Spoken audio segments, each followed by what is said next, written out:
Это моя новая электрическая Kia EV6 2024 года прямиком из Кореи. И именно сегодня мы вместе с тобой проверим ее на прочность, а также узнаем, возможно ли путешествие на электромобиле по Америке. Нам с вами предстоит путь в 1350 миль из Оклахомы в Лос-Анджелес, который я собираюсь преодолеть всего лишь за один день.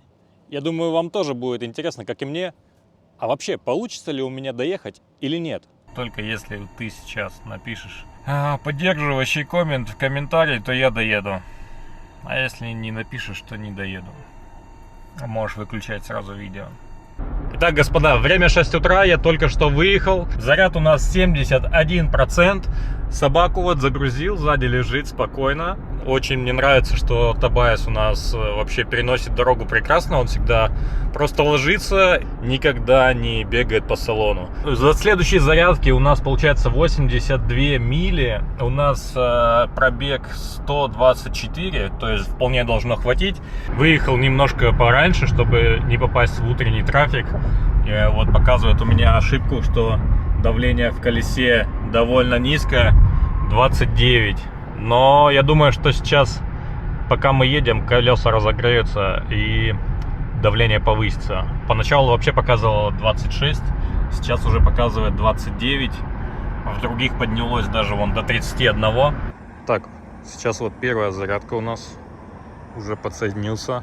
Стоит вот Ford электрический, тоже Lightning заряжается. Стоим на 350 киловаттной зарядке. И всего лишь выдает по 100 киловатт каждому. В прошлый раз я здесь заряжался 230 киловатт. Не знаю, вот иногда бывает, что он выдает меньше, иногда больше. Не знаю, от чего это зависит. Но вот сейчас вот пока что медленно заряжаемся. До 80%, мне еще стоять где-то минут 20. На этой зарядке мы с вами встречаем рассвет. А скорость уже разогналась до 150 киловатт. И у меня все еще показывает низкое давление в шинах.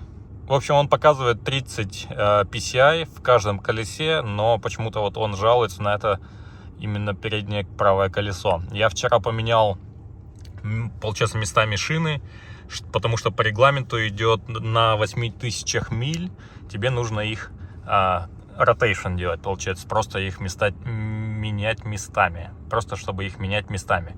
Вот, поэтому я их поменял местами, и вот сегодня почему-то у меня загорелась ошибка. Давление не падает, но ошибка низкого давления горит.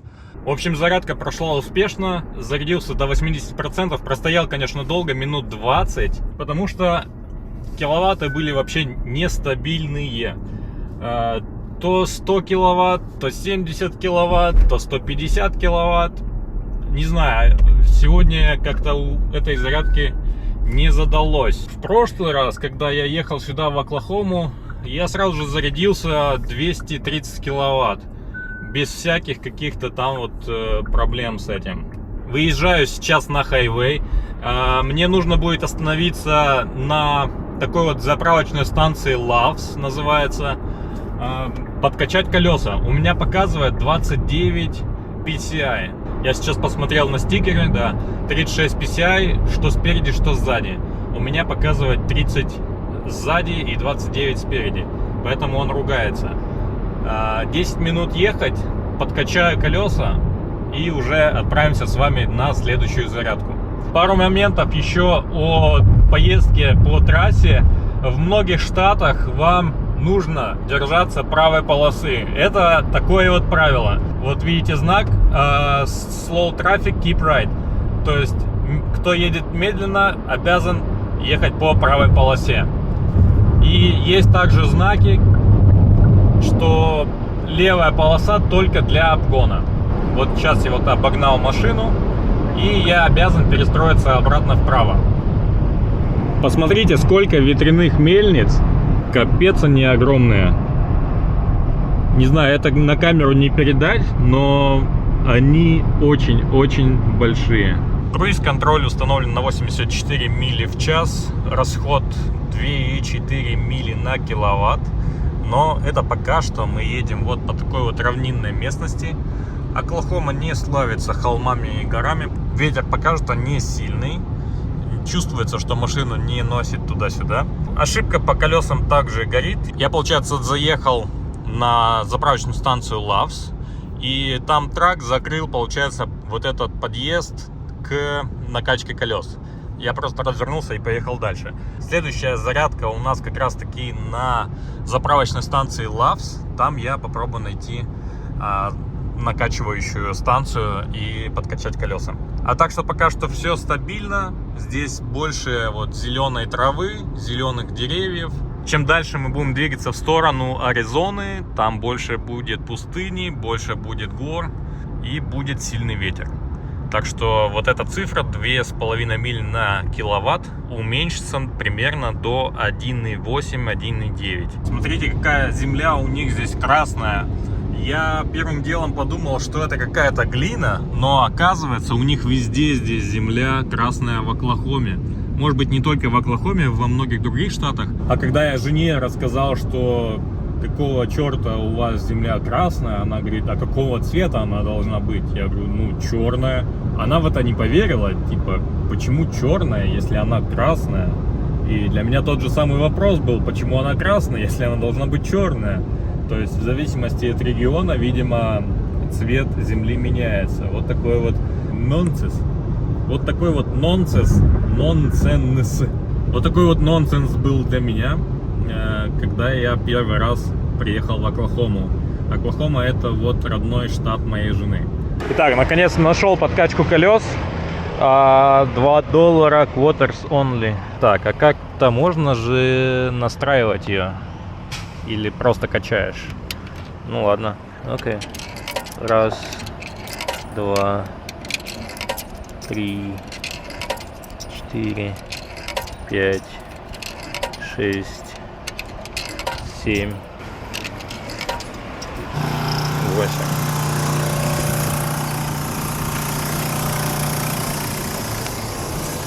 То есть просто получается, что качаешь.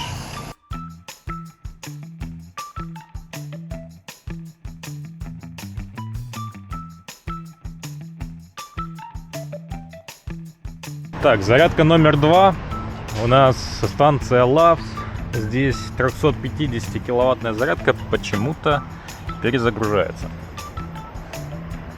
Так, 150 киловаттная нормальная. Это перезагружается. Это нормально. Так, встаем сюда.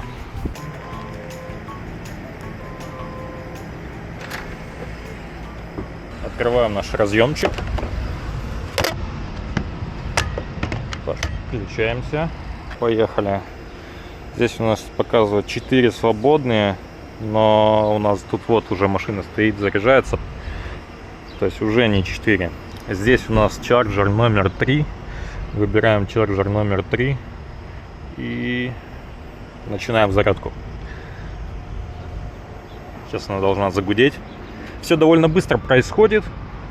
Воткнул разъем, в приложении выбрал номер станции, и вот она уже начинает подключаться.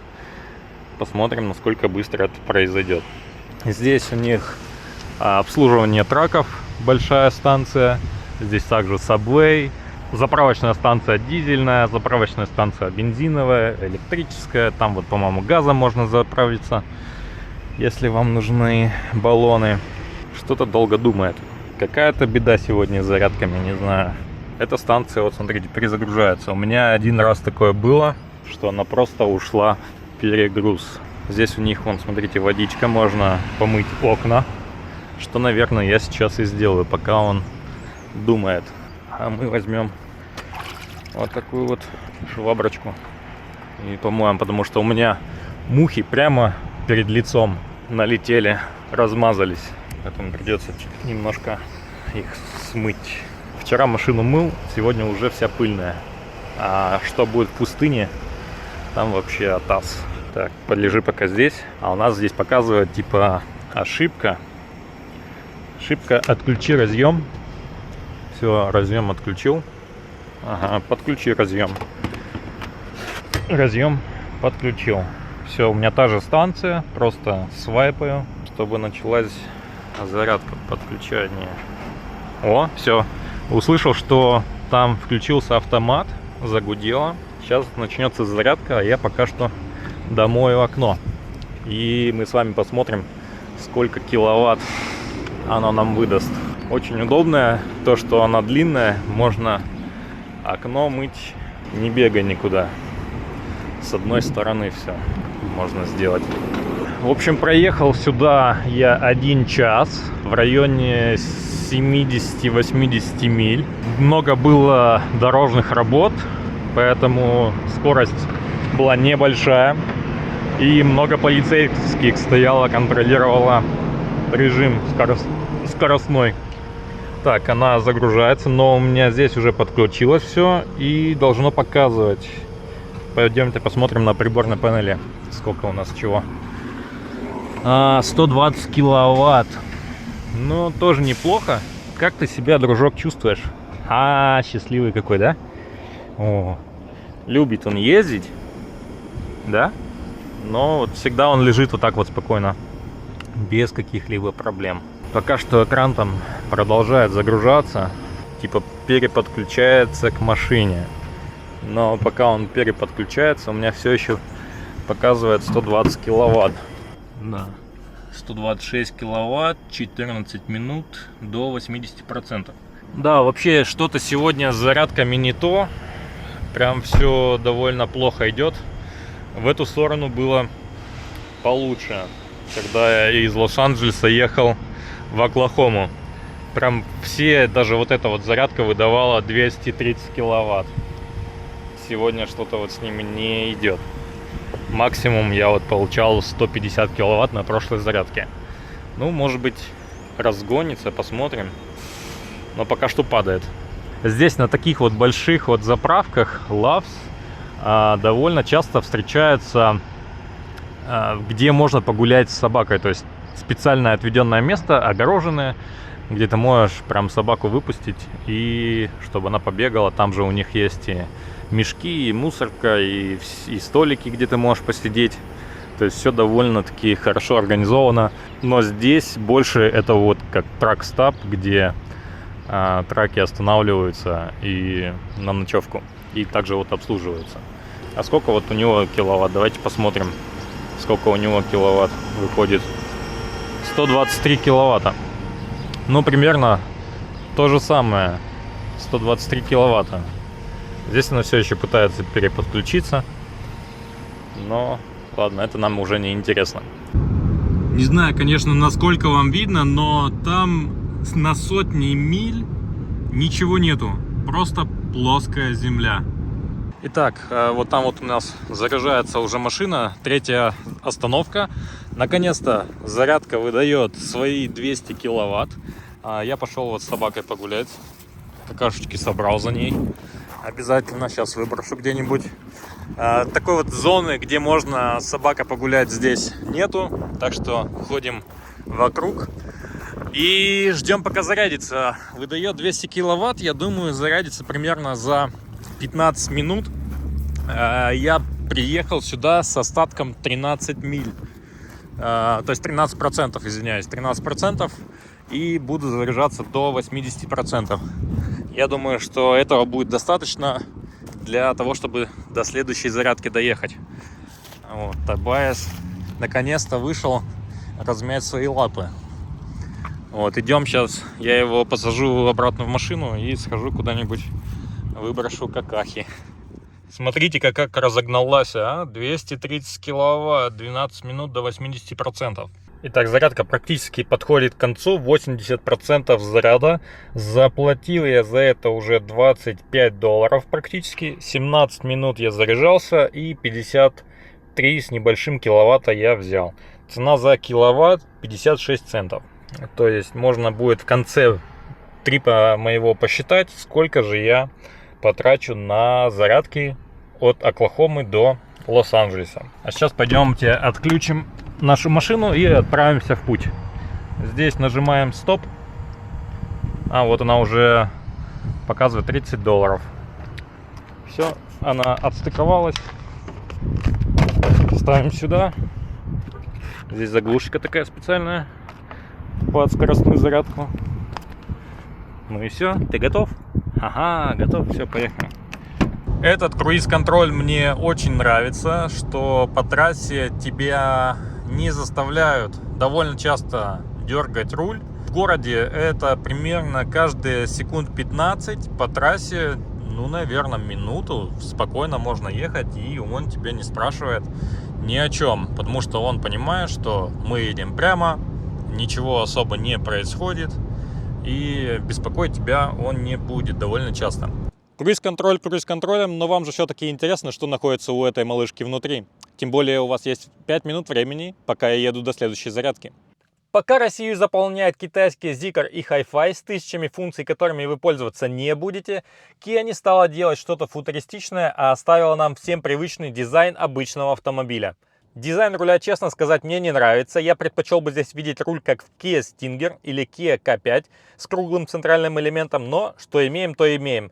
По функционалу здесь все как обычно. Слева управление адаптивным круиз-контролем, справа управление мультимедией. Позади пара лепестков, которые выполняют функцию управления настройкой рекуперативного торможения. Кнопка выбора режима вождения, который можно выбрать экономичный, нормальный или спортивный режим. Также, если вы будете ее удерживать, то выберите режим снег. А рулевая колонка с механической настройкой. Большая панель с двумя яркими экранами 12,3 дюйма.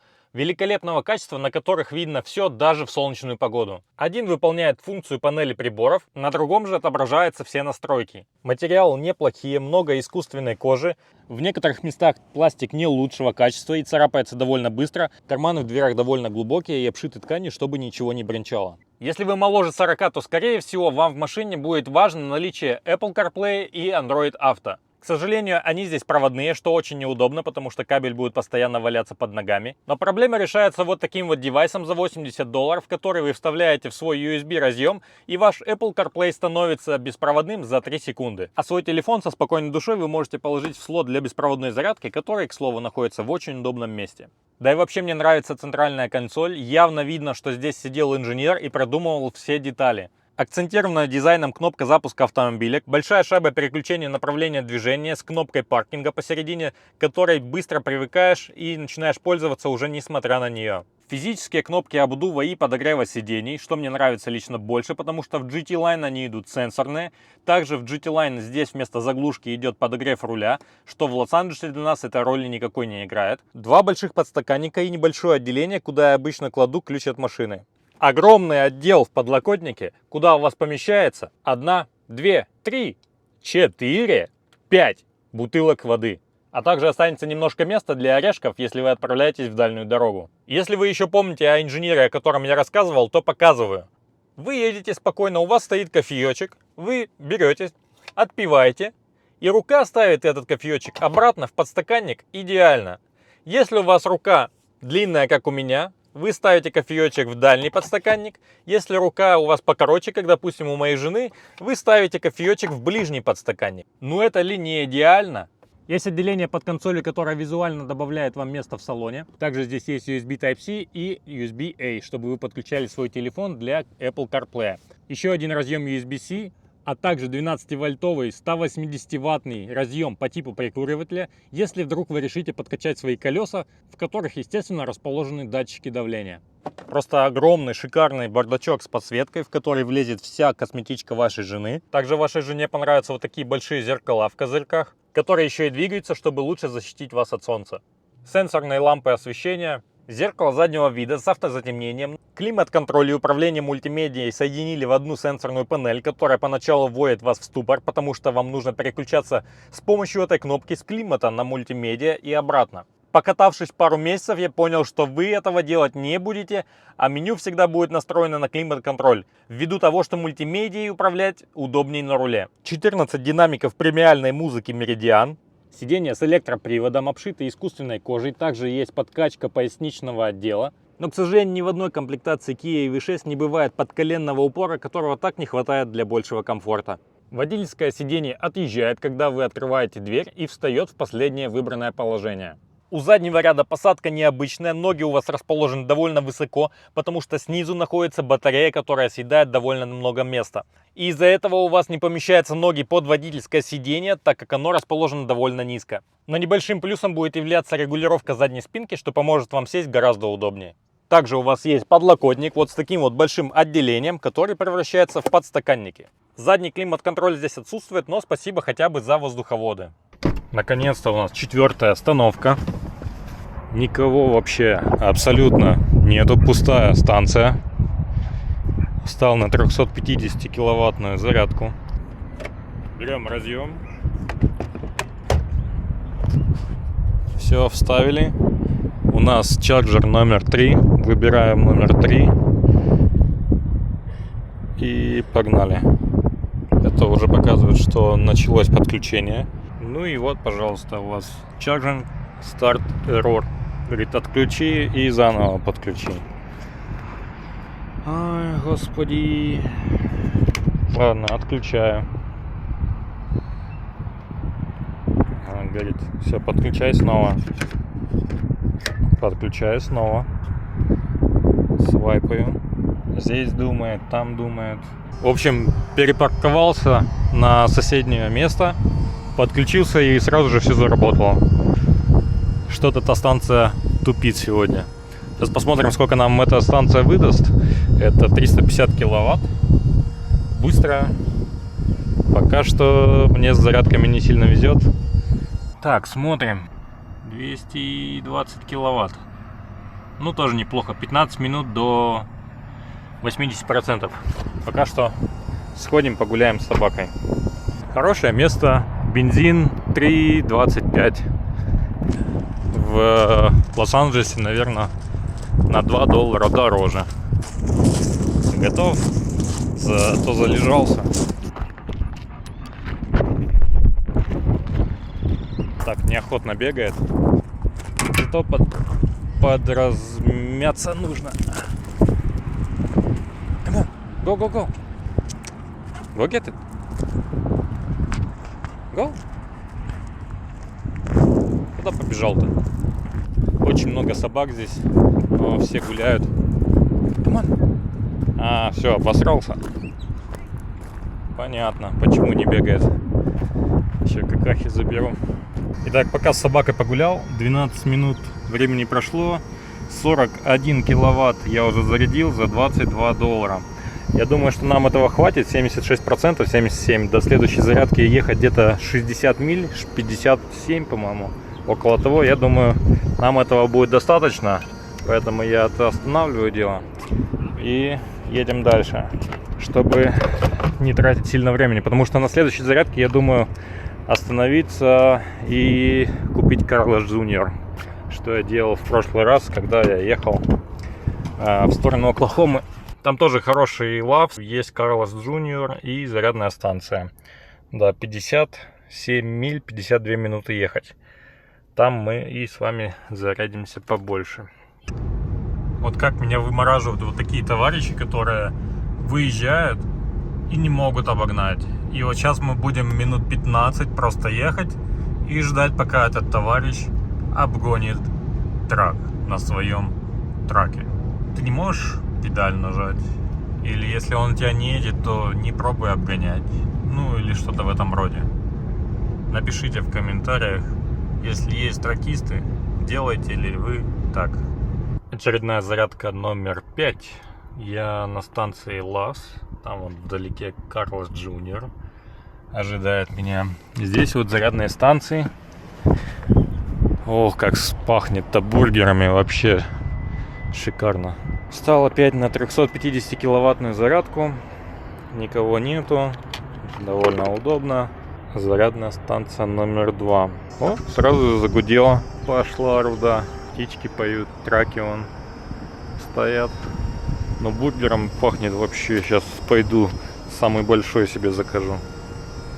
Так, ну а там уже включилась. Она будет долго грузиться, сама эта штуковина. Но здесь уже должна показывать. Да, разгоняется. Заряжаться будет недолго, потому что мы не так давно, буквально вот час назад, 48 минут назад заряжались. И 56 миль я проехал. Вот, и разогналась она 122, 125, 225, 226. В общем, максимум 230 киловатт я получал, 235 даже. Ну вот здесь вот сейчас она разгонится. 11 минут до 80%. Можно, в принципе, погулять с собакой где-нибудь, но мы уже не так давно гуляли, поэтому я сразу же пойду в Carlos Jr. и закажу себе бургер. Покушаем с вами, а то время уже час, 12:48, а мы еще не кушали. Все, пойду, ладно, сейчас ему кондей оставлю здесь, чтобы ему не жарко было, и покушаем с вами. Как можно ему оставить кондиционер включенным? Есть приложение Kia, и через него же можно установить, в общем, климат. Интернет в нем плохой, но вот она показывает сразу же и то, что машина заряжается. И заходим в климат и ставим на cold. Держим пальчиком. Все, команда пошла. Будет заряжаться и кондей работать. А я пошел кушать. Подошел, заказал $9, просто бургер.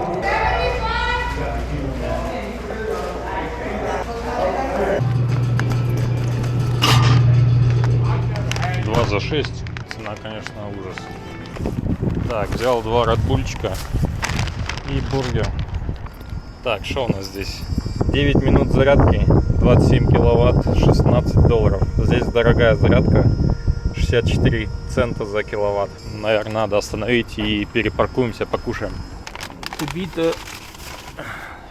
Офигеть, прохладно, так-то нормально здесь. Просто стоп. Так, отщелкнулось. Вставляем обратно. Если вы зарядились полностью и стоите подключенный, с вас чарджат 40 центов в минуту, чтобы вы не занимали зарядную станцию. Так, редбульчик холодненький, прямо из холодильничка. Сочный, мощный. Прям зубы сводит. Хорошенький. И распаковка.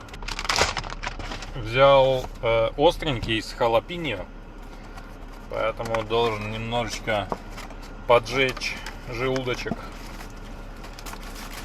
Пахнет сочно, смотрите какой, а? Мясо, халапеньо, салат, огурчики, помидорчик, соус. Приятного аппетита, кто кушает. А я знаю, что кушать лучше, когда смотришь YouTube.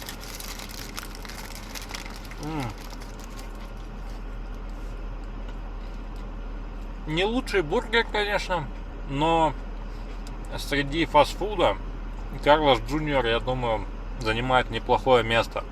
Ладно, не буду вас травить. Увидимся в пути с вами. Господа, давайте перед выездом еще сделаем такой вот промежуточный результат. Еду я уже 7 часов. Я выехал в 6, сейчас час. С остановками, вот сходил покушать. 7 часов. Проехал я, получается, 439 миль. Нам давайте посмотрим, сколько ехать. Home. 13 часов, 924 мили еще ехать. Вот, посмотрим по состоянию. Может быть, я все-таки поеду одним днем. Следующую остановку давайте посмотрим, сколько у нас до следующей станции. Скорее всего, да, Альбукерке. Сколько туда ехать? Час 42, 117 миль. У меня 144 мили. Ну что, господа, уже с Техасом покончено. Мы уже в Нью-Мехико. У меня на окне снова налипла куча комаров, мошек и мух. Придется оттирать их на следующей остановке, когда мы будем заряжаться на станции Лавс. Опять же таки, температура здесь вообще кардинально повысилась. Я ехал, и прям сильно жарко стало почему-то. Я смотрю на термометр, а показывает 78 градусов, а было 60. То есть значительно жарче стало. Пришлось кондиционер температуру даже подубавить, поэтому сейчас, может быть, конечно, увеличится расход. Но я не думаю, что кардинально. Показывает пока что 2,4 мили на киловатт. Что довольно, я считаю, неплохим результатом по трассе. Должно быть примерно вот такие же значения, потому что мы едем по прямой и без сильного ветра. Скорость у нас 80 миль в час, стабильная на круиз-контроле. Табайс у нас спид. Все еще. Новостей больше нету. Увидимся с вами на зарядке. А пока что в пути ничего не происходит. Давайте посмотрим на реакцию моего друга, который впервые проехался на этой Kia. Да и вообще впервые проехался на электрическом автомобиле. Какие же у него были эмоции. Ёб твою мать. Вот это сразу подкупает электричка. Вот пока машину смотришь, это одно. Только сел, поехал, это совсем другое. Но как будто ощущается, что тяжелая машина. Прикол в том, что она не шумит. Вот ты разгоняешься, и вот какой-то другой эффект. Ну, БМВ да. она там подпердывает еще Да. что-то, а это прям подкупает, Андрюха, ебать, подкупает. Не, ну электричка тема, ёпта. 60 тысяч всего-то. 60? Подожди, блядь, уже не так сладко. 60... Это, блядь, корвет. Подожди. Вот мы были на распутье. Ну, короче, цена вот этой машины 48. Полная цена с налогами, с таксами, с оформлением, со страховкой, дополнительно еще со всеми делами 60. Итак, 2 часа спустя я уже нахожусь в Альбукерке. Я подключился сейчас к 150 киловаттной зарядке. Она выдает 173 киловатта. 15 минут до 80%. Довольно удачно сегодня, потому что в прошлый раз я здесь заряжался. Мне выдавалось 65, по-моему, киловатт, 70, что-то около того. Я заряжался здесь до 80%, практически час. Вот, сегодня 170 киловатт, 15 минут, заряжаемся и едем. В Альбукерке, все знают, да, Уолтер Уайт варил мед. Так что пишите в комментарии приветы Уолтеру Уайту, я их обязательно все передам. Может быть, я сейчас загуглю, может, мне удастся найти автомойку, где они отмывали бабки. Если это недалеко, то мы сейчас с вами заедем. Если далековато, то не будем, потому что я уже задолбался ехать. Время 3 часа дня, это получается 9 часов я уже еду. Половину, ну, наверное, треть пути я только проехал. Хотелось бы побыстрее вернуться домой. Тобайас счастливый, как никто. Пока что стоим, заряжаемся. И попытаюсь, может быть, сейчас 15 минут подремать, потому что реально встал рано и иногда прям клонит в сон.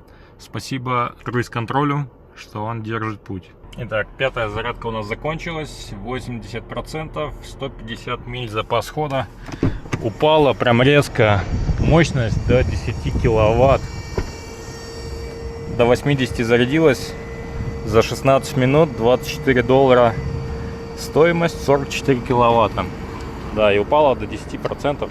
До 10 киловатт, то есть не знаю, почему так мало. Но может быть здесь какие-то ограничения у них. Далеко встал. Следующий город Галлоп. Галлоп. 141 миля. У меня 150 миль. Но он уменьшится еще, потому что показывает 2,7 мили на киловатт. В принципе, заряжаемся быстро, минут 15 максимум. Это складывается в несколько часов зарядки дополнительного времени, так скажем, в пути. Но не так уж критично. Это можно потерпеть по 15 минут каждые 2 часа. Не так уж и плохо. Как удивительно, насколько быстро в Америке меняется пейзаж. Вот еще буквально 2 часа назад мы с вами ехали, и была вот такая вот равнина, а сейчас гора слева, поворачиваем голову, гора справа, и это только, друзья, начало. Вот такие вот горы с зеленым покрытием, и видно, как пластами, как будто бы ее выдавливало из земли. Довольно прикольно. Дальше будут горы гораздо больше, и мне кажется, именно здесь, в Нью-Мексико, снимали фильмы про индейцев. Очень довольно похожие пейзажи. 4 зарядки, все доступные. Это у нас второй чарджер. Выбираем второй. Надеюсь, загудит. Да, все загудело. Сейчас пойду прогуляюсь с собакой, потому что вообще уже задница болит. В прошлый раз я вот там гулял где-то на полянке. Так что, скорее всего, туда же и пойдем. Надо прогуляться, потому что заряжаться будет немножко подольше, наверное. Я приехал с зарядом 12%. Также будет 220 киловатт. Проблем, скорее всего, не возникнет, да. Ладно, пойдем сейчас собаку выгуляем и себя тоже.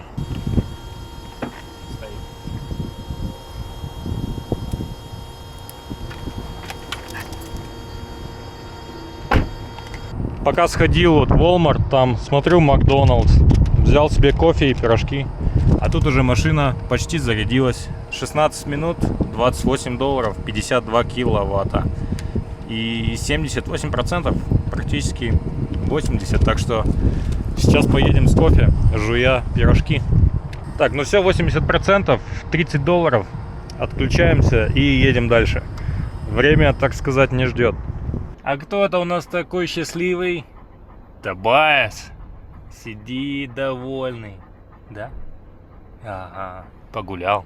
До следующей станции у нас 128 миль. Зарядки у нас на 163. То есть хватит за глаза. Ехать 1:45. Кофе заряжено. Пирожочки почти что распакованы. Тобайас здесь уже лежит калачиком. А мы отправляемся в путь. Блин, какие же в Макдональдсе вот эти пирожки вкусные.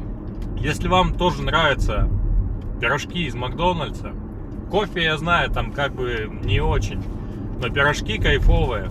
Если вам тоже нравится, пишите в комменты.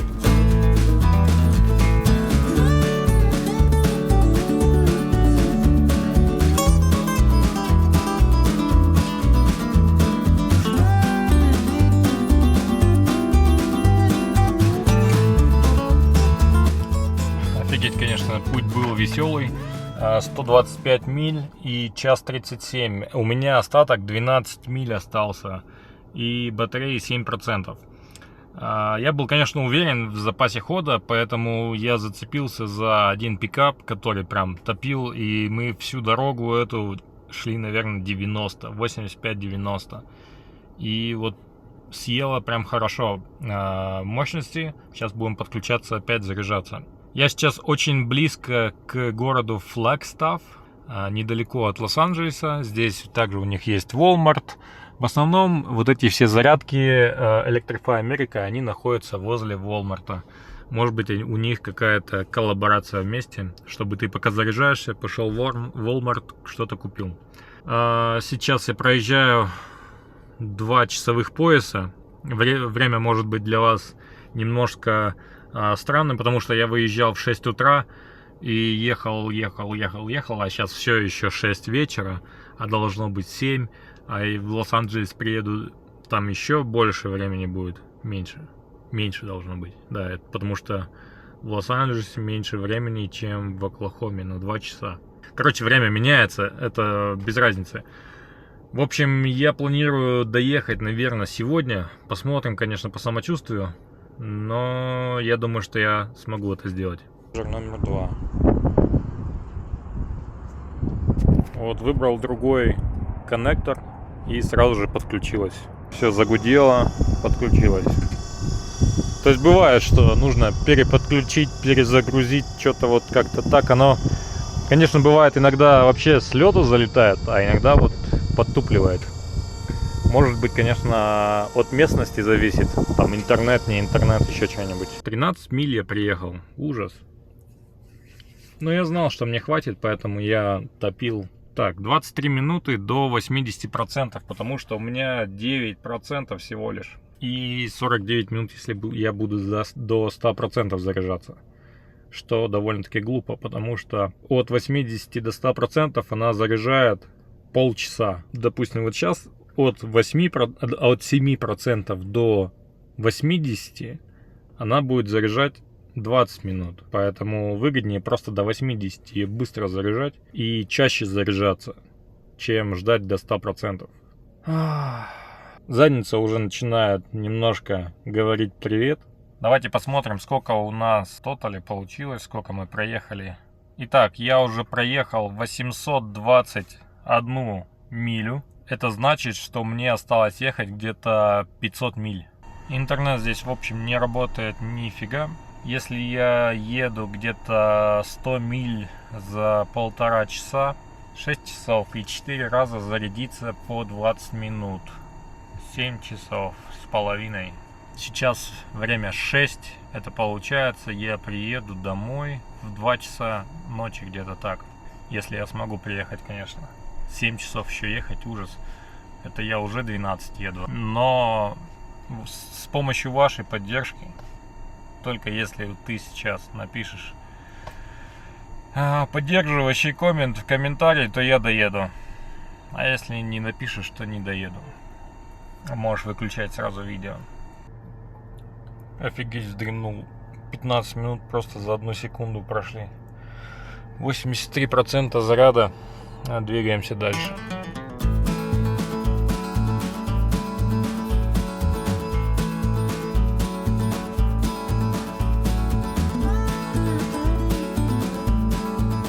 Сейчас приехал, тоже зарядился до 85%. Зарядка тоже пустая. Уже темнеет. Не знаю, стоит ли вам что-то показывать или нет. До LA, наверное, еще 5 зарядок. Я посмотрел, да, 5 зарядок, 450 миль, 6 с чем-то там часов, короче, 7-8 часов еще езды и 5-6 зарядок. В общем, не знаю, по возможности буду показывать, но не знаю, стоит или не стоит, потому что сейчас уже темно. И просто считать зарядки, ну, я просто вам покажу тогда в конце, сколько у меня всего получилось. Ночь, улица, фонарь, машина, зарядка, 174 киловатта. Что еще можно сказать, срифмовать? Время уже 9-10 час. Табайс вон за окном сидит, глядит. Зарядка то одна работает, то одна вон зависшая стоит, одна у этой вот написала, что один разъем не работает. Я воткнул второй, но пришлось перепарковаться вот туда вот, чтобы им воспользоваться. Сейчас зарядимся. 200 киловатт выдает, все хорошо. Маленький городок, очень много мотоциклистов. Видимо, у них сейчас гонки какие-то начались. Нам ехать осталось где-то 350 миль. 350 миль, но это много. Это еще, наверное, часов 5 езды. Может быть, больше. Уже не знаю, может быть, в машине поспать и поехать попозже. Но опять же хочется, чтобы это все дело закончилось побыстрее. Ну что, господа, время 4 утра. Мы с вами заезжаем в Лос-Анджелес. 1300 миль позади. 24 часа в пути, из которых я спал, наверное, часик. Часик я спал на тракстапе. Потому что вообще последнюю зарядку я вообще уже не смог осилить. Я ехал, уже даже спички в глаза не помогали. Поэтому пришлось остановиться и часик подремать. У меня до дома осталось 71 миля, остаток 94 мили. Этого хватит. Так что заряжаться буду уже в следующий раз, наверное, завтра. Итак, по итогу, весь путь из Оклахомы в Лос-Анджелес занял у меня 25 часов времени. По затратам на зарядке $332, что сопоставимо с бензиновым автомобилем при расходе 16 mpg. А как вердикт, ездить на дальние расстояния дороже, геморройнее, останавливаться в 4 раза чаще, чем на бензиновой машине, но при желании возможно.